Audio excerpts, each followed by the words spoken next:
আজকে আমরা অ্যানিম্যালস সম্পর্কে জানবো। Ready steady go. বলো।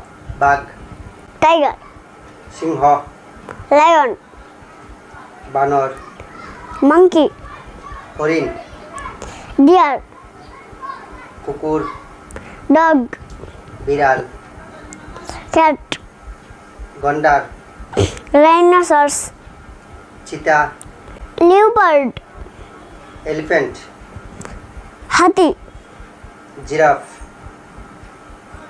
জিরাফ, জেব্রা, জেব্রা, ঘোড়া, হর্স,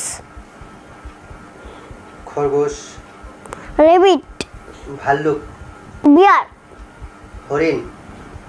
ডিয়ার। Thank you. আজকে এই পর্যন্তই, আবার অন্য কিছু নিয়ে আসবো। টাটা।